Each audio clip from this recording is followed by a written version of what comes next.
Sud Radio, c'est excellent, Judith Belair. Bonjour à tous, c'est excellent sur Sud Radio. Bienvenue chez vous au sein de votre rendez-vous du dimanche avec l'excellence française, avec ceux qui s'impliquent tout simplement.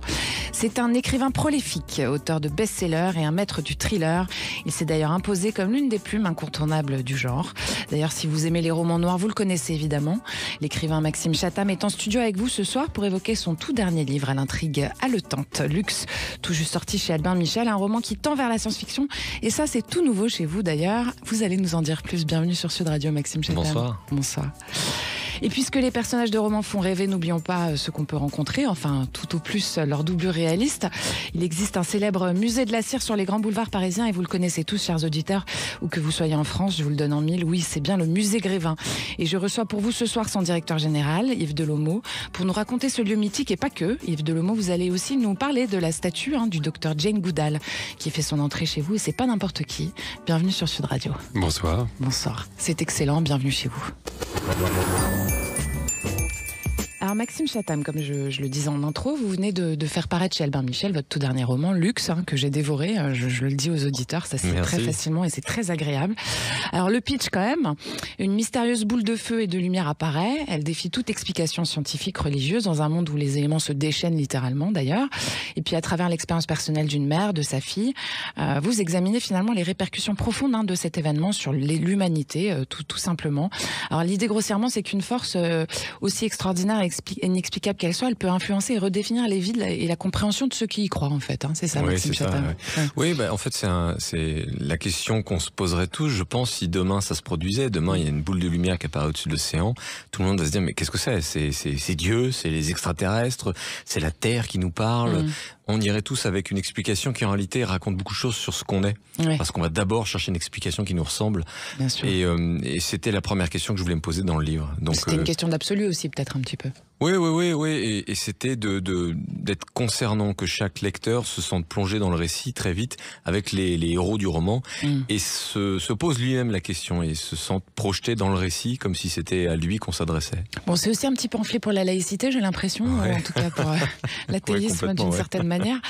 Je vous cite, vous dites à un moment donné, Dieu c'est l'opposé parfait de la démocratie. Alors ça résonne particulièrement en ce moment, on peut le dire, Maxime Chatham.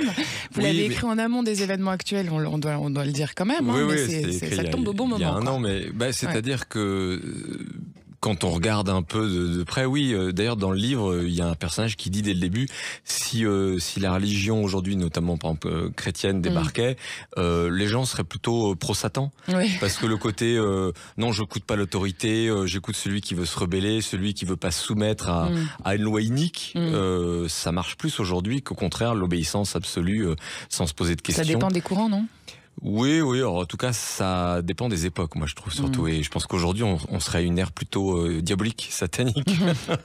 On n'en est pas très loin, effectivement. Alors vous vous servez de la fiction dans Luxe et puis d'un futur dystopique que vous nous proposez.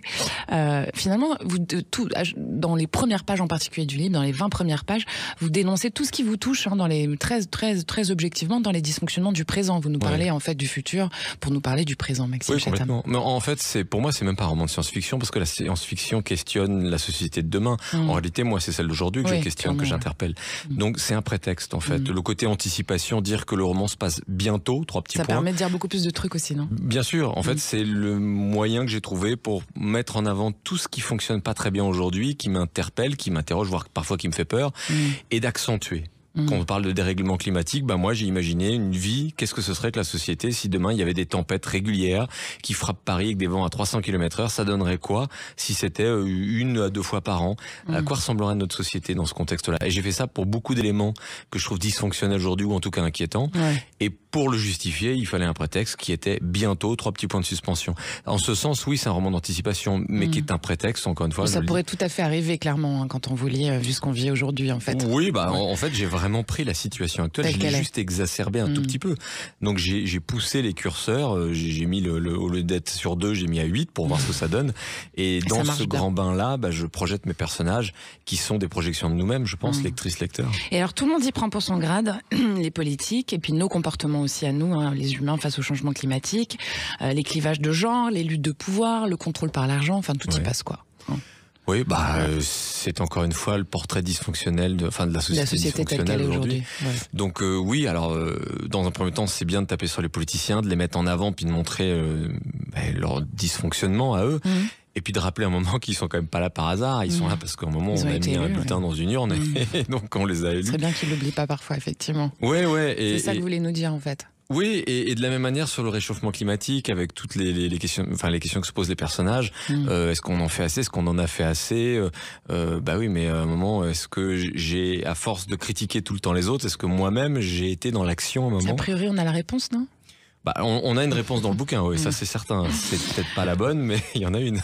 Alors, il y a un autre exemple dans cette histoire, c'est une présidente de la République, qui, mis à part le fait que ce soit enfin une femme qui accède à ce poste réservé aux hommes, en France pour l'instant, elle continue pourtant, même en haut de l'échelle, à souffrir d'une certaine forme de sexisme. Donc ça s'arrête jamais, quoi. Non, parce que je crois qu'il faut arrêter d'être naïf, et c'est ça c'est même, ça rend dingue en fait, tout simplement.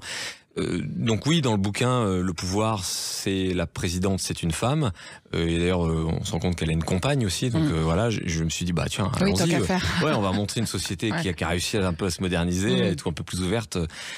C'est pas si simple que ça quand même. Quoi. Non, mais sauf qu'à un moment je dis oui, mais ça sera jamais aussi beau et aussi ça reste un rêve parce que même dans cet avenir dans lequel on pourrait se dire tiens, ça y est, enfin une femme.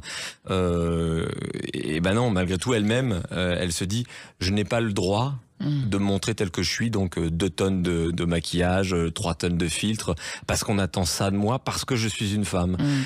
C'est quand même, c'est effroyable. Ce qui est vrai aujourd'hui, en fait. Mais en fait, je le mets parce que c'est une réalité aujourd'hui. Aujourd'hui, pardon, mais je vais pas impliquer mon épouse dans cette conversation sans elle, mais je vois bien elle-même la première, ce que j'entends, et les gens qui la croisent, qui vont dire vous êtes superbe à la télé, vous êtes superbe en vrai, je m'attendais pas à ça, etc. Ce genre de choses.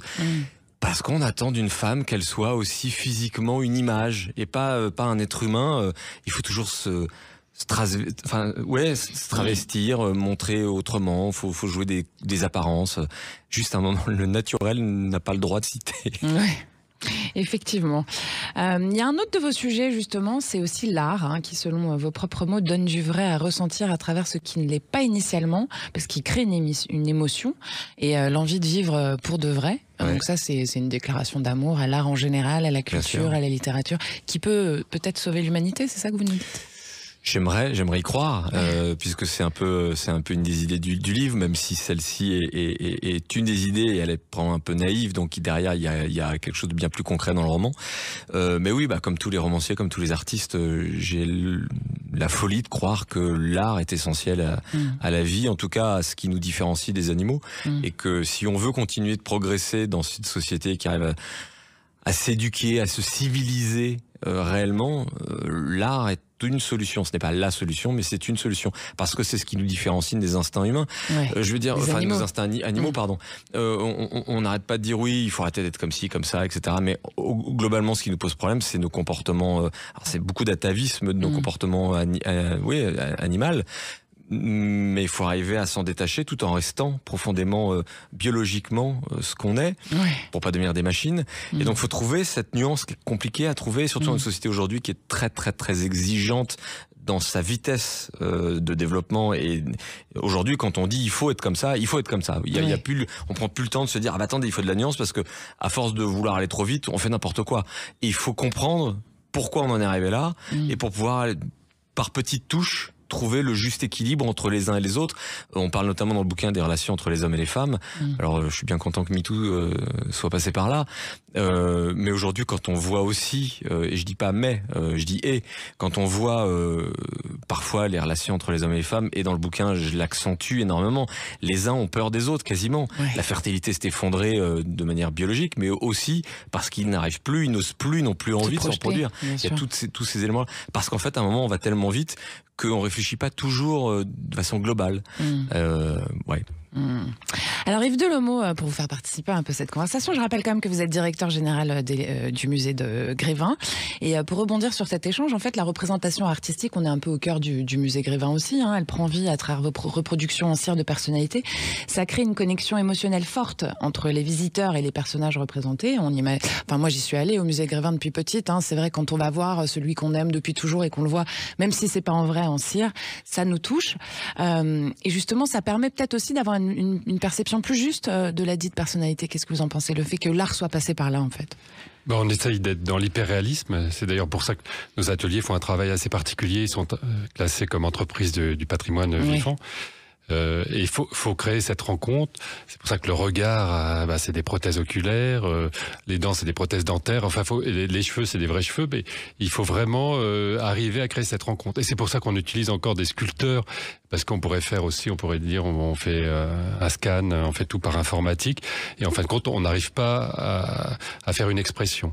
Mais dès qu'on fait de l'art, la main humaine, quoi. Voilà, il y a la part humaine, donc il y a la part du sculpteur, ce qui fait qu'effectivement, il y a des personnages qui peuvent plus ou moins ressembler avec l'image aussi qu'on se fait.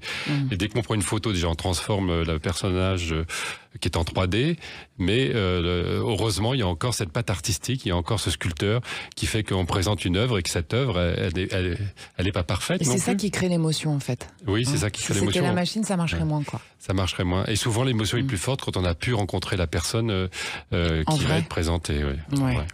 Et dans le processus, en fait, c'est au plus réaliste possible, même dans les expressions, dans le regard, on imagine. Enfin, il y a tout un travail de recherche, en fait, sur le positionnement de la personne en question, quoi. Il faut trouver la bonne position quand on a le premier rendez-vous avec la personnalité qui va être réalisée. Il faut trouver la bonne position avec elle. Et puis, tout ce qui va avec. Il faut pouvoir tenir la position aussi pour faire les photos, les sculptures. Donc, il y a des positions qui ne sont pas toujours idéales pour ça. Mais et le regard va avoir beaucoup d'importance aussi à ce moment-là. Et on va essayer de créer ce petit instant d'émotion où on va pouvoir rencontrer sa personnalité favorite. Ou on peut être aussi dans des personnalités de l'histoire. Oui, là, c'est moins facile de les avoir en vrai pour bosser dessus, quoi. Donc, on imagine que c'est un autre process, mais vous allez nous raconter ça tout de suite. C'est excellent, chers auditeurs, sur Sud Radio. On vous revient avec l'écrivain à succès, Maxime Chatham, et le directeur général du Magique Musée Grévin, Yves Delomo. À tout de suite. Sud Radio, c'est excellent, Judith Belair. Merci d'être avec nous sur Sud Radio, c'est un bon choix, je dirais même plus, c'est excellent. Avec moi ce soir, l'écrivain Maxime Chatham et Yves Delomo à la tête du musée Grévin. Alors Yves Delomo, je l'ai dit tout à l'heure, vous avez accueilli hier, au sein du musée Grévin, la statue de cire du docteur Jane Goodall, qui est réalisée par le sculpteur Stéphane Barret. Alors ce dernier, il a dû capturer non seulement la ressemblance physique, mais aussi transmettre l'essence de ce personnage, de cette personne qui est le docteur Jane Goodall, son travail, son engagement, tout ça dans un décor évocateur. Et ce décor, forcément, c'est un élément important de la transmission de qui elle est, Jane Goodall. Oui, c'est pour ça qu'on retrouve Jane Goodall dans la jungle avec un chimpanzé, un bébé chimpanzé près d'elle, puisqu'elle a changé le regard sur les animaux en étudiant les chimpanzés. Bien sûr. Et ce qui est exceptionnel aussi, c'est une femme qui va avoir bientôt 90 ans. Ouais.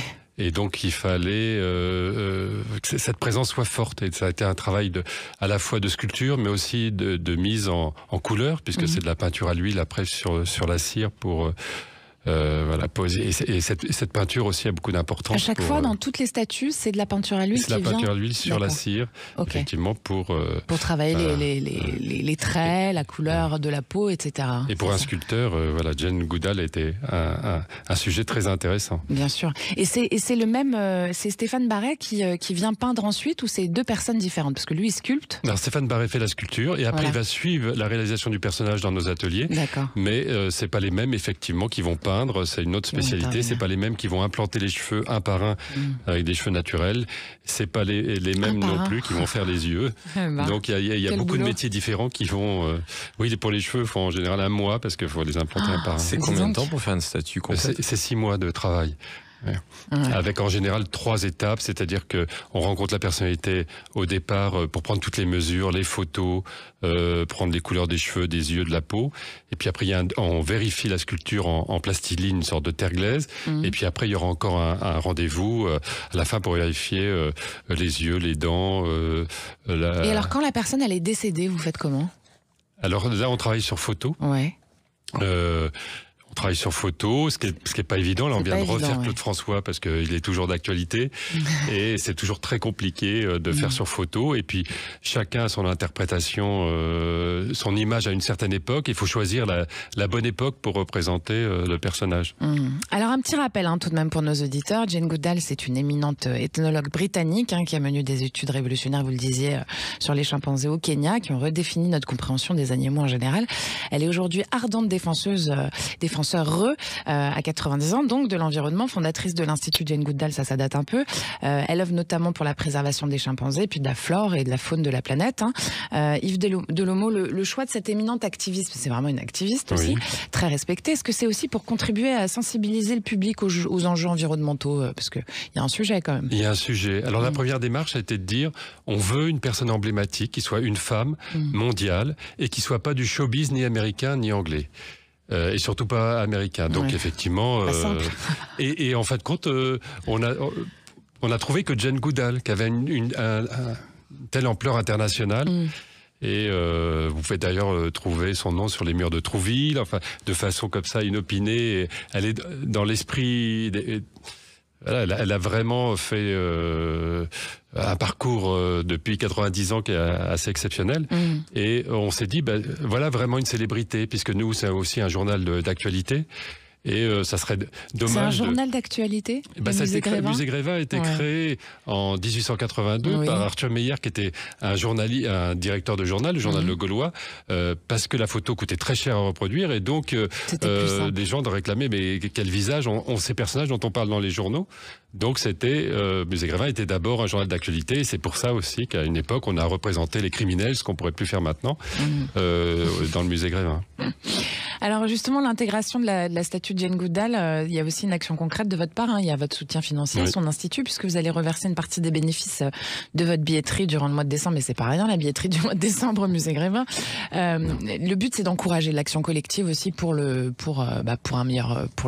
climat, pour la terre, pour les animaux, pour un meilleur monde, quoi. Un meilleur monde, c'est ce qu'explique Jane Goodall. On doit tous œuvrer pour ce qui se passe au niveau du climat, et puis pour préserver la biodiversité et l'environnement. Mais la seule façon de ne pas avoir d'angoisse, ce qu'elle explique, et de terreur sur le futur, c'est de prendre part et d'être actif. Et là, on peut avoir d'espoir parce que justement, on devient actif. Parce qu'on est dans l'action. À son niveau. Mais dès qu'on est actif, on prend en charge sa destinée. Et si tous ensemble, on s'y met, on pourra peut-être faire quelque chose. Alors, et le musée Grévin, il fête quand même son 41e anniversaire, vous le disiez, 1882. Alors, il y a Simone Veil, notamment dans les grandes personnalités. Il y a Gandhi, il y a Léonard de Vinci, il y a Thomas Pesquet. Tant de personnalités exemplaires que vous aimez représenter. Le but, c'est toujours de promouvoir leurs valeurs, Yves Delomo. Vous êtes donné une mission un petit peu quand même, non?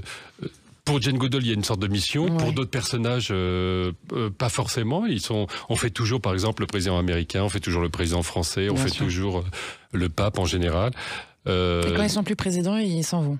Quand ils sont plus présidents, en général, ils finissent on va pas dire où. Dans des entrepôts, mais on les garde, on les préserve. J'adorerais me promener dans l'entrepôt du Musée Grévin. Ça doit être un délire, inquiétant et en même temps réjouissant de découvrir tous ces visages un peu cachés dans l'ombre. Oui, on peut encore retrouver Georges Marchais, Giscard d'Estaing. C'est drôle. Mais et à la fois, il faut qu'il se passe quelque chose. Et moi, ce qui m'a frappé, c'est en retournant chez notre concurrent, Madame Tussaud à Londres, j'ai remarqué qu'ils avaient supprimé tous les grands personnages, Nelson Mandela, les hommes politiques. Ils avaient mis plus que des personnalités du showbiz. Et donc j'ai dit, ils ont perdu l'essence et le sens, quoi. Voilà, ils ont perdu l'essence et le sens. J'ai dit, mais non, Musée Grévin ne deviendra jamais comme ça. On va pas faire que, on va le faire l'année prochaine. On aura peut-être Beyoncé qui viendra au Musée Grévin, mais on va pas faire que des stars de showbiz. Et donc on peut trouver de Beyoncé, ou Dwayne Johnson à Simone Veil, ou des chanteurs d'opéra, des auteurs. Et Maxime Chatham bientôt au Musée Grévin. On adore l'idée. Non, je crois qu'il y a des auteurs, il faut mettre Barjavel. Non, je sais. Il faut mettre un scientifique. C'est votre auteur préféré, Barjavel, Maxime Chatham. Je l'adore, non, j'aime beaucoup. Non, au Musée Grévin, il faut mettre Jonas Salk. Pourquoi ? Parce que c'est ces figures qui ont changé le monde, et en fait, on ne les connaît pas. Aujourd'hui, vous demandez à la plupart des gens qui est Jonas Salk, personne ne saura. À nos auditeurs. C'est l'homme qui a inventé le vaccin contre la polio, qui était une maladie maladie qui a fait des ravages sur des millions, des dizaines, voire des centaines de millions d'enfants à travers l'histoire et particulièrement au XXe siècle. Et quand il a trouvé le vaccin, il s'est dit je vais pas déposer le brevet. Et là, tous les avocats lui ont dit mais si, faites-le. Si vous déposez le brevet, c'est à peu près 7 milliards de dollars dans votre poche à court terme. Et lui a dit non. Parce que je préfère que tous les pays puissent l'avoir pour sauver un maximum de vies plutôt que de m'enrichir. Il nous en faudrait plus des comme ça. Voilà. Et donc j'ai envie, moi, de voir un Jonas Salk. J'ai rien contre Beyoncé, je veux pas opposer les uns et les autres. Mais je suis sûr que Beyoncé à côté de Jonas Salk, ça aurait beaucoup, beaucoup de portance. C'est pour ça qu'on veut faire aussi des personnages comme ça. Et ça, c'est une formidable idée pour Musée Grévin, par exemple. Il y a des personnages dont on n'imagine pas. Et on n'en parle plus aujourd'hui, et pourtant c'est notre quotidien, et il faudrait les faire. Alors, en fait, l'art de la représentation en cire, ça vient quand même de ses origines funéraires royales, c'est ça. C'est-à-dire qu'à l'époque, on représentait le visage des rois comme ça, qui étaient décédés, c'est ça? C'était un travail très particulier, oui. J'ai pas bien compris, vous allez pouvoir nous expliquer. Alors, je suis pas forcément spécialiste du travail de la cire, mais ça, c'était une forme d'art, de représentation. Il y avait des tableaux, et puis il y avait une représentation à la cire qui a beaucoup été développée au moment après la Révolution française par Mme Tussaud. Et finalement, ça a complètement influencé aussi notre culture visuelle d'aujourd'hui. Qu'est-ce que vous en pensez, Yves Delomo? C'était les premières représentations en 3D, donc il n'y avait pas besoin de lunettes à l'époque. Et on allait beaucoup plus loin. Enfin, c'était un art respecté parce qu'à certains moments, ça a pu être. Il s'est créé beaucoup de petits musées de cire, un peu trop, quoi. Un peu trop à certaines époques, avec des têtes un peu ridicules, parce que c'est un travail minutieux, et c'est comme la peinture, il y a des croûtes et puis il y a des œuvres d'art. Il n'y a que des œuvres d'art au musée Grévin, alors. Presque. Il y a certaines personnes qu'on aimerait bien garder, mais qui disparaissent parce qu'ils ne sont pas à la hauteur des attentes. Parce qu'ils n'ont pas été élus, c'est ça. Maxime Chatham, est-ce que vous pensez que ces représentations tangibles d'individus réels, parce que c'est vraiment ça, là, c'est quand même un délire, pardonnez-moi, chers auditeurs, au musée Grévin, est-ce que ça peut refléter, influencer notre perception comme un personnage de roman, en fait? Je ne sais pas si ça peut influencer. Ce qui est certain, c'est que aujourd'hui, le monde est en train de changer avec la réalité virtuelle, etc. Mais il y a au musée Grévin et chez les statues en cire, il y a cette dimension physique concrète qui change. C'est-à-dire qu'on a beau avoir des photos, on a beau avoir des images, des films, etc. Des gens, on est bourré d'images en permanence. On a l'impression qu'on connaît tous à quoi ressemble, je sais pas, Barack Obama, par exemple. Mais quand vous l'avez en face de vous, au musée, c'est pas pareil, parce qu'il y a, je vais pas dire qu'il y a presque le charisme qui ressort de la statue, mais pas loin. C'est-à-dire qu'on a une dimension qui est pas saisissable avec le digital, avec l'information numérique, qui est concrète quand on est dans le musée Grévin, quand on est face aux statues. On a presque leur regard, la façon dont, en effet, vous parliez de la posture, mais ça raconte quelque chose de la personne, la posture. Et je trouve qu'il y a cette dimension physique qui fait que quand on est face, on a l'impression, d'un peu d'avoir côtoyé un petit moment d'histoire avec certains. Est-ce que vous pensez que l'hyperréalisme, il laisse quand même de la place à l'imagination dont on a besoin aussi, tout l'imaginaire qu'on se crée autour de ces grandes personnalités dont on parle depuis tout à l'heure? Oui, heureusement d'ailleurs, parce que l'hyperréalisme, c'est une chose, mais ça vous impose une vision à un instant T, mais à l'instant où vous l'avez plus en face de vous, ou même en face. Vous recommencez à fantasmer quand vous la regardez. Oui, le cerveau commence à tourner. Tiens, pourquoi ce sourire narquois sur la bouche de la reine Elisabeth II? Pourquoi ce petit... Pourquoi Pourquoi l'œil un peu frisotant sur une personnalité politique ou autre? D'ailleurs, il y a un moment, il y a quelque chose qui a été capté. Est-ce que c'était de la représentation artistique ou est-ce que c'était une réalité? Est-ce que c'est un point de vue? C'est une bonne question. Ouais, c'est intéressant et je trouve qu'on peut se raconter beaucoup de choses. C'est à ça que sert notre tête, notre imagination, c'est à combler tous ces manques du quotidien. Donc non, je crois qu'au contraire, il y a la place à l'imagination, même face à l'hyperréalisme. Et d'ailleurs, il y avait une exposition il y a quelques années à Paris, et bien sûr, à cet instant-là, j'ai plus le nom de l'artiste, mais un artiste qui fait des statues comme ça, hyper réalistes, de très grandes, très petites. Je peux vous garantir qu'il n'y a pas un instant... C'est assez perturbant, il n'y a pas un instant où on n'est pas, au contraire, dans une espèce c'est l'hôtel de l'imagination, quoi.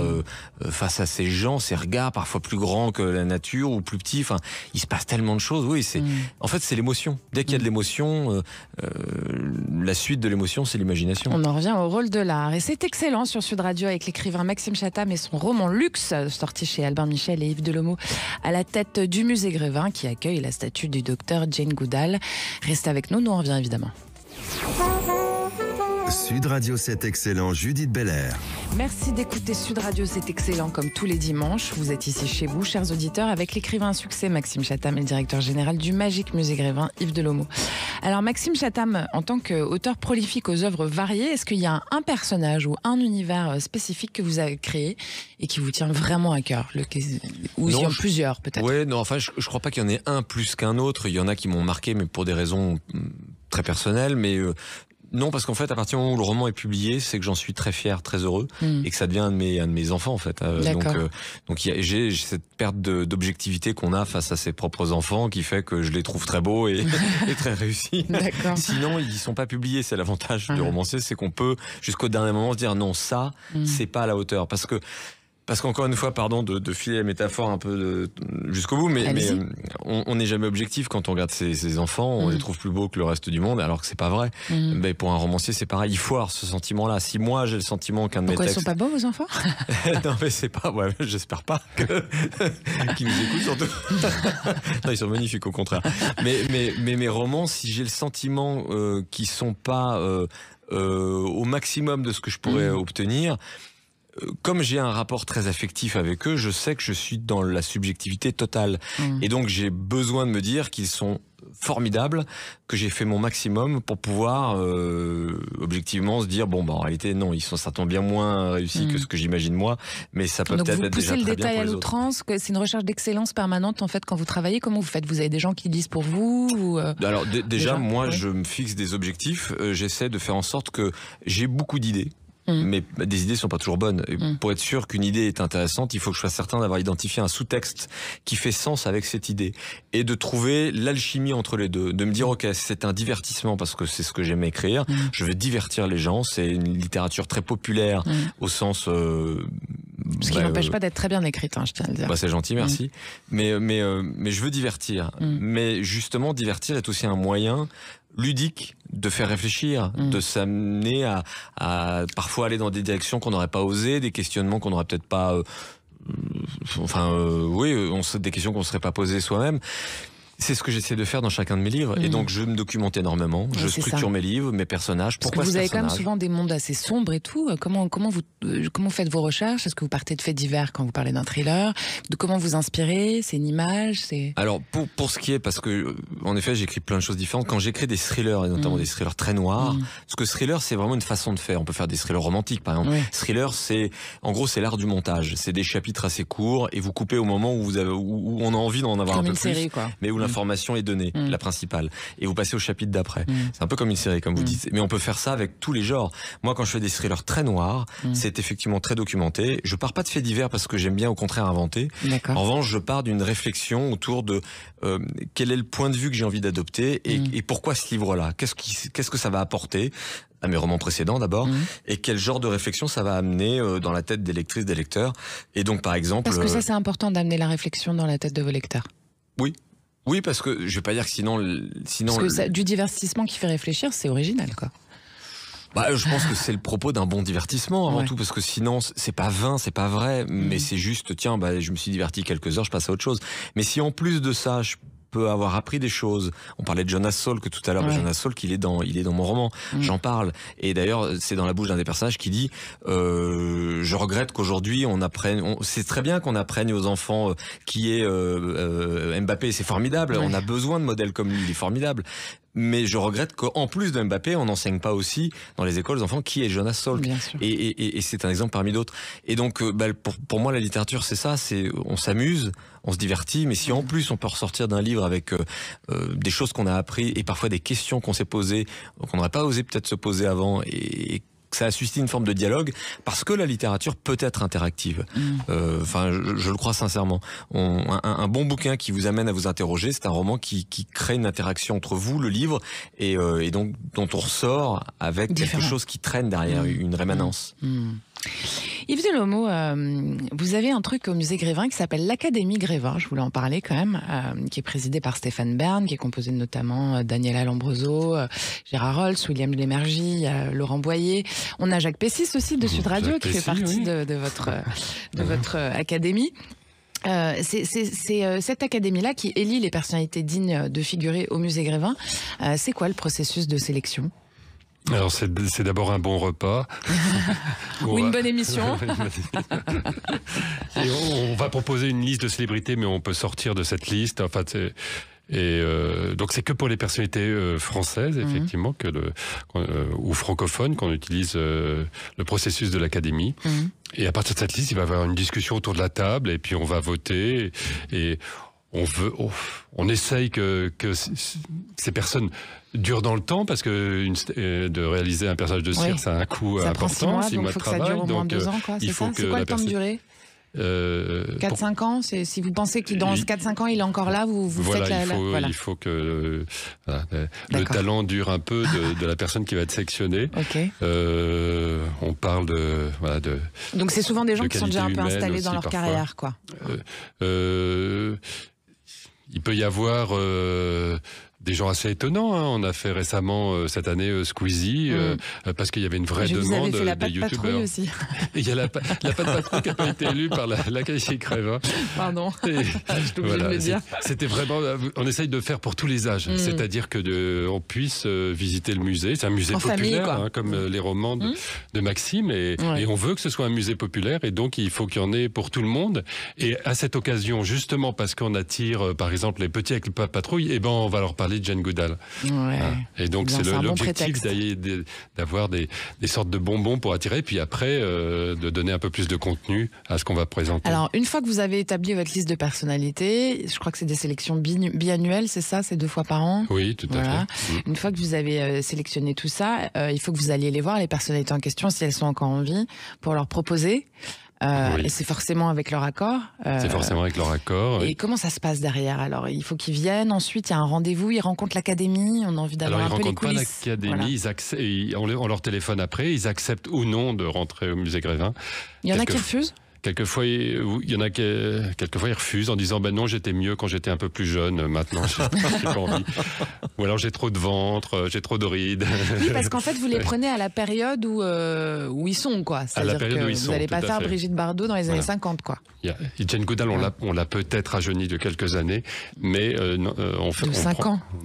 Est-ce que pour le musée Grévin, on peut pas se faire un petit régime pendant quelques mois, Parlez pour vous, là.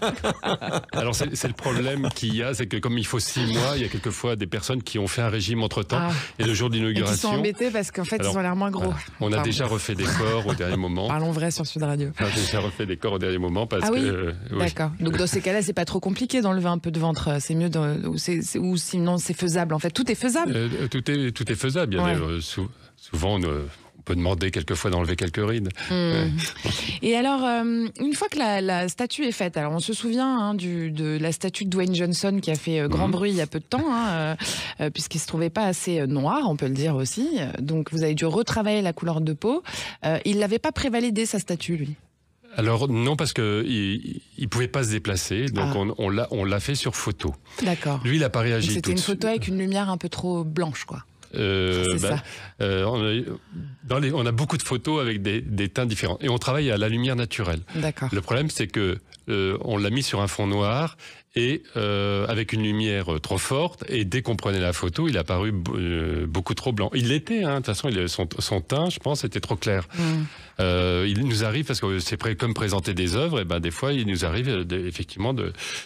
mais lui n'avait pas forcément réagi, mais comme il est suivi par 398 millions de personnes, 398 millions, il y a eu un tel phénomène sur ses réseaux sociaux que ça fait la une des informations aux États-Unis. Et donc la France a été obligée de réagir parce que il y avait tellement ça a provoqué un incident diplomatique. Il y avait énormément d'incidents en disant pourquoi ils l'ont fait blanc. Il y en a même qui ont dit que la France se vengeait de la petite sirène qui était noire. Enfin, c'était n'importe quoi sur les réseaux sociaux, et qu'on l'avait fait exprès de le faire blanc. Donc moi j'ai dû sur les médias américains dire je suis désolé parce qu'on a pu heurter les personnes. Et là on l'a reteint 2 fois, et là je l'ai retiré encore parce que je trouve qu'il faut encore accentuer. Et maintenant on attend qu'il valide lui avant de remettre, ou on y va quand même? Alors ce qui est sympa, c'est que j'ai eu son assistante. L'avantage, c'est qu'il va passer à Paris et il viendra voir son personnage au musée Grévin, et tout le monde pourra rencontrer Dwayne Johnson au musée Grévin. C'est sympa ça. Voilà. qui est là. Est-ce que vous faites des happenings, genre vous ne dites pas aux gens, mais c'est le vrai, il est là, il se met et on pense que c'est sa statue, d'un coup il tourne la tête. Alors c'est déjà arrivé, oui, des fois on a des célébrités comme par exemple Matt Pokora était venu jouer les statues de cire. Alors là, c'est extraordinaire la réaction des visiteurs. Ça, j'adore faire ça. Oui. Maxime, vous savez ce qu'il vous reste à faire. Oui, alors faire un régime, c'est ça? Non, mais encore une fois, je pense qu'il y a des auteurs bien plus importants et voilà, estimables que moi. Puisqu'on est rentré un peu dans la technicité assez rapidement, il nous reste une petite minute. Il y a une question que j'avais envie de vous poser. On est rentré dans la technicité du musée Grevin. J'ai envie de rentrer un peu dans la vôtre. Et il y a quand même votre personnage Zoé qui écrit en musique. Alors moi, ça m'a soufflé parce que je suis incapable, personnellement, je donne une info aux auditeurs, d'écrire sans avoir le silence le plus total. Et donc, en fait, vous, cette personnage-là, elle écrit en musique. Est-ce que c'est comme ça que vous faites? Oui, c'est d'ailleurs pour ça que je conseille au début de mes livres souvent des musiques qui, moi, m'ont accompagné pendant l'écriture. Alors, il faut que ce soit des musiques qui n'ont pas de paroles, déjà, parce que sinon j'écoute le texte, forcément. Et donc, c'est souvent des musiques de films ou de séries qui tournent pendant des heures, pendant que j'écris. Je les mets très fort. Oui, c'était ça la question d'après. Oui, je les mets très fort parce que d'abord, je trouve que ça me, ça me porte. Et puis parce que ça envoie un message à l'extérieur. N'approchez pas le bureau de papa, il est en train de travailler. D'accord, ok, on comprend mieux. Et je trouve que quand la musique est bien choisie, avec l'atmosphère qui colle à ce qu'on est en train d'écrire, je trouve que ça pousse, ça renforce. C'est pas une question de rythme, parce que la musique et les mots n'ont pas toujours la même au bon moment. Mais en revanche, c'est une question d'ambiance, d'atmosphère. Et moi, ça m'aide à être plus créatif. C'est fou. Bah voilà, vous saurez tout, chers auditeurs, sur Maxime Chatham, comment il écrit, et puis sur les poupées, les statues, pardonnez-moi, du musée Grévin, les personnages de cire. Et merci d'écouter, c'est excellent sur Sud Radio, hein, vous l'aurez compris, on est avec l'écrivain Maxime Chatham, et puis Yves Delomo, le directeur général du musée Grévin. À tout de suite pour la dernière partie de l'émission. Sud Radio, c'est excellent, Judith Belair. C'est excellent sur Sud Radio, c'est bientôt la fin de votre émission autour de l'excellence française et de ses esprits poliformes. Ce soir, pour encore un quart d'heure, je suis en compagnie de l'écrivain Maxime Chatham et de son roman, Luxe, sorti chez Albin Michel, et Yves Delomo à la tête du musée Grévin qui accueille tout juste la statue du docteur Jane Goodall. Alors Yves Delomo, on va parler, vous deux d'ailleurs, on va parler un peu de vous maintenant, parce qu'on a beaucoup parlé des autres. Depuis combien de temps vous êtes à la tête du musée Grévin, Yves Delomo ? Moi, je suis à la tête du musée Grévin depuis 2016, mais j'ai été impliqué dans Grévin il y a longtemps, et notamment avec la famille Thomas, qui a dirigé le Grévin depuis 1882. C'était la famille Thomas jusqu'en les années 2000. La même famille pendant tout ce temps-là. La même famille pendant ce temps-là. Et si je suis à Grévin, c'est grâce à cette famille. Et qu'est-ce qui vous a donné envie, en fait? C'est l'univers lui-même. Il y a un côté un peu magique. Et puis hors du temps aussi, on imagine, dans ce musée, quand même. D'y travailler, c'est quelque chose, quoi. Alors, et surtout, il y avait un projet, parce que j'ai voulu refaire les 2 tiers du parcours en 2019, tout en respectant les parties historiques. Il y a des parties historiques classées. Notamment le théâtre et la salle des colonnes. Mais je voulais rendre les choses plus claires. Je voulais aussi renforcer toute la partie histoire de France, qui est pas plus longue, mais qui commence aux Aurignaciens, à la grotte Chauvet, et qui finit avec Brigitte Bardot en mai 68. Donc, allonger l'histoire. Par exemple, on n'avait jamais vu Vercingétorix, donc qui avait jamais été représenté au musée Grévin. On a fait un très beau Vercingétorix. Marcel Proust, je sais pas pourquoi, n'avait jamais été au musée Grévin. Donc, on a maintenant Marcel Proust dans cette histoire.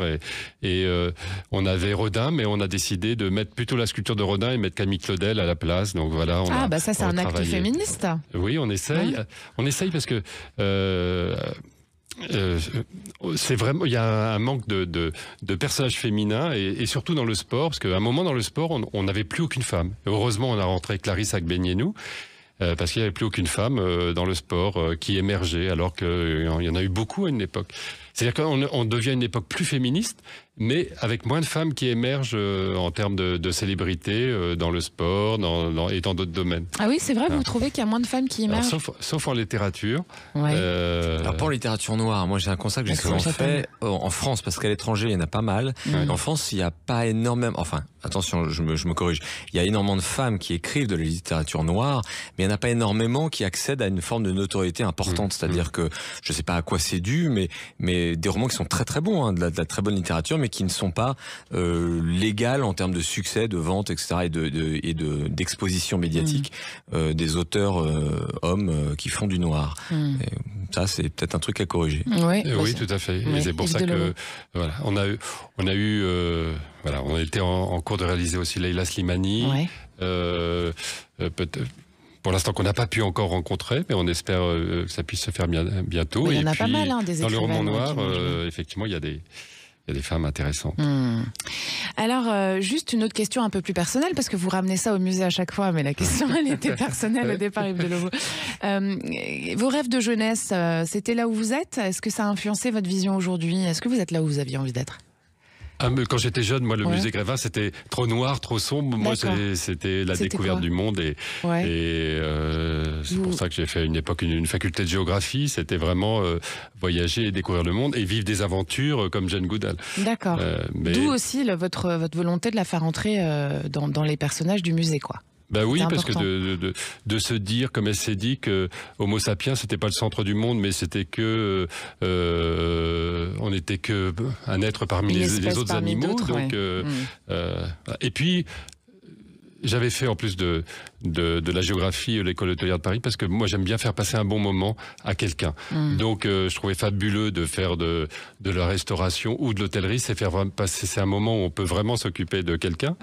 Et j'essaye au musée Grévin. Voilà, c'est ça. Et c'est pour ça que parfois, moi j'ai limité par exemple la capacité du musée Grévin parce que je veux on peut faire l'attente à l'extérieur, mais je veux qu'on passe un bon moment une fois qu'on est à l'intérieur. Donc je préfère limiter la capacité. À combien vous limitez ? À l'intérieur, c'est-à-dire que normalement on peut accueillir 1100 personnes au même moment et on dépasse jamais 600. D'accord. Donc c'est aussi un lieu à découvrir tranquillement, même s'il y a beaucoup de monde dehors. Quoi, oui, il peut y avoir du monde dehors et puis il peut y avoir du monde autour de certaines célébrités à l'intérieur, notamment Mbappé. Oui, ça il marche bien en ce moment. Maxime Chatham, vous sur votre site, vous nous parlez de votre naissance. Alors j'ai bien aimé la phrase, comme tout ce qu'il y a de plus anonyme, et vous nous dites que c'est peut-être à cet instant que votre désir d'écrire s'est manifesté par votre besoin de soulager l'horrible sensation de n'être qu'un individu de plus parmi les milliards passés et présent. Ça a marché? Je sais pas si ça a marché, mais je me suis rassuré en tout cas. Ouais, j'ai réussi à me sortir de ma terreur de ne servir à rien, d'être juste une bouche de plus à nourrir pour la planète. Vous aviez peur? À l'époque, c'est pas comme ça, mais oui, jeune, quand j'étais un jeune adolescent, c'est sûr qu'il y a deux facteurs qui sont combinés. D'abord, la lecture m'a amené à découvrir tellement de choses formidables, de mondes, de vies incroyables, que je me suis dit, je ne pourrais pas toutes les vivre, mais à travers la lecture, j'y arriverai. Et aussi, tout ce que je ne trouve pas dans la réalité ou qui me déçoit, dans la littérature, je vais le trouver et, entre guillemets, le corriger. Et plus tard, je me suis mis à devenir proactif en écrivant, donc c'était un peu la même démarche. Mais il y avait aussi cette notion de se dire je sers pas à grand chose, quoi. Enfin oui, je respire, je vis, mais c'est quoi ma contribution Est-ce que n'être qu'un individu, c'est déjà pas quelque chose? Certainement, je pense que quelqu'un qui est bien équilibré, bien dans ses baskets, se dit certainement ça, mais moi je l'étais pas. Donc Et à quel âge ça vous est venu l'écriture vraiment?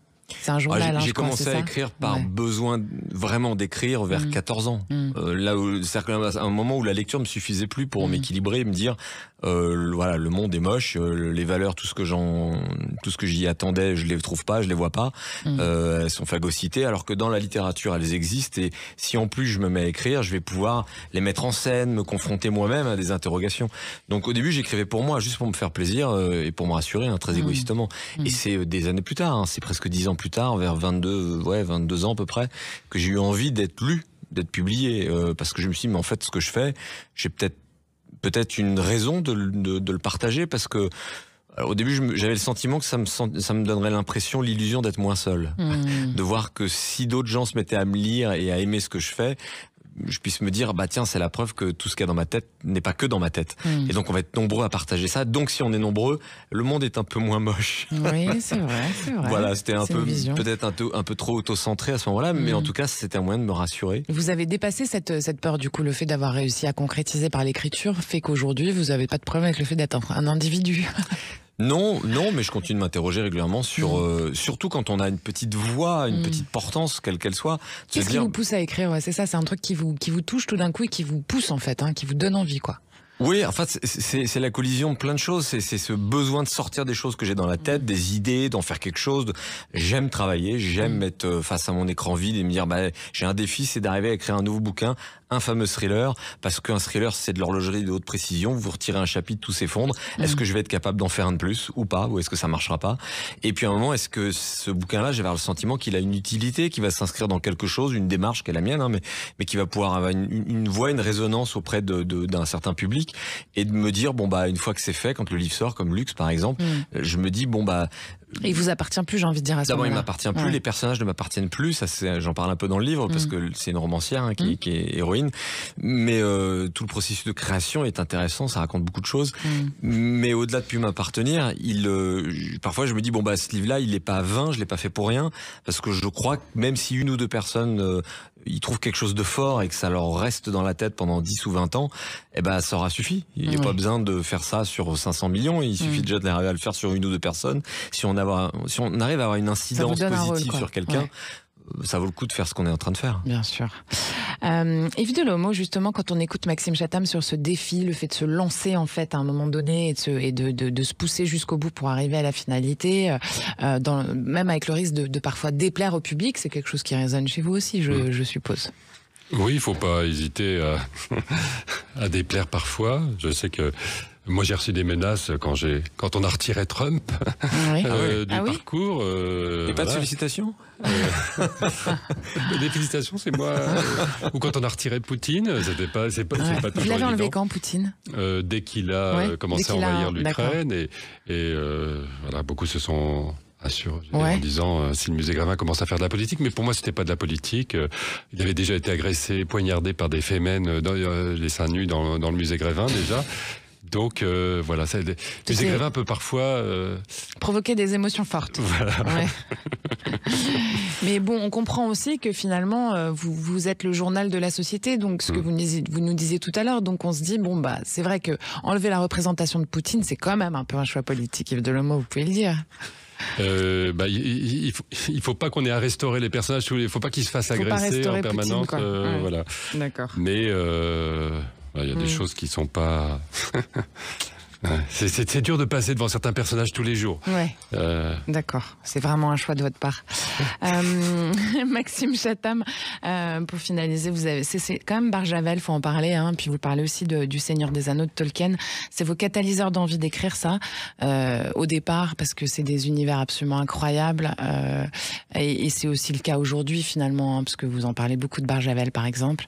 Il faut des mentors comme ça. Oui, et pour le coup, je parle beaucoup de Barjavel parce que je trouve que c'est un auteur qui est pas aussi célébré et mis en avant que ce qu'il mérite, je trouve.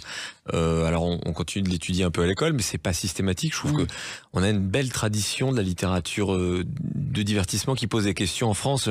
Alors ça commence avec les grands conteurs qui savaient divertir comme Dumas, mais Jules Verne, voilà, genre en France. Il devrait être lu à l'école, Jules Verne, vous pensez? C'est compliqué parce que je suis pas sûr qu'en termes de langue, en termes de aujourd'hui Jules Verne, même pour des adultes, c'est pas toujours plaisant. Ça dépend qui. Moi, j'adore parce qu'il y a une exigence, une technicité aussi dans la langue, mais c'est pas toujours le cas. Enfin, c'est pas une envie de tout le monde. Mais en revanche, ne pas oublier que la France a cette tradition. On a souvent dit les Américains, c'est eux qui savent faire de la science-fiction. C'est pas vrai. À la base, enfin, c'est vrai aujourd'hui, mais à la base, Jules Verne, c'est un auteur encore aujourd'hui l'auteur français le plus connu dans le monde. Bien sûr. Il y avait Jules Verne, il y a eu Barjavel dans les années 50 jusqu'aux années 80. Et il y a vous.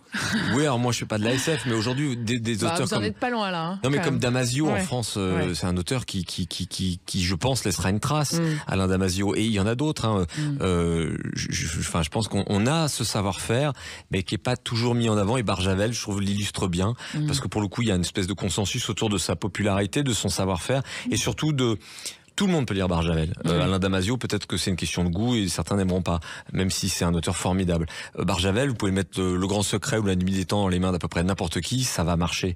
Parce qu'il sait faire, parce que c'est beau, parce que c'est bien, ça fait du bien. Et ça pose des questions, mais en même temps, ça fait voyager. Et ça sera le mot de la fin. Merci beaucoup, messieurs, d'être venus par ici. Yves Delomo, merci de votre présence. Maxime Chatham, pareil. Merci à tous d'avoir été au rendez-vous. C'est excellent, vous le savez, c'est tous les dimanches à 19h. Et puis, n'oubliez pas Destin de femme aussi, tous les samedis à 13h30. Le nouveau roman de Maxime Chatham, je vous le conseille, c'est un plaisir à lire. Luxe est sorti chez Albin Michel, puis il est disponible dans toutes les bonnes librairies évidemment. Le musée Grévin de Yves Delomo et ses belles personnalités de cire, sans oublier la toute dernière, le docteur Jane Goodall, c'est au 10 boulevard de Montmartre à Paris, du lundi au vendredi de 10 à 18h et le week-end de 9h30 à 19h, je me suis pas trompée? Merci Maxime Sénard, réalisateur du jour. Merci Sud Radio, ses équipes. Toutes vos émissions sur son site de la chaîne, de la radio, la chaîne YouTube, les réseaux sociaux, Deezer, etc. Bisous, à dimanche prochain, je vous embrasse.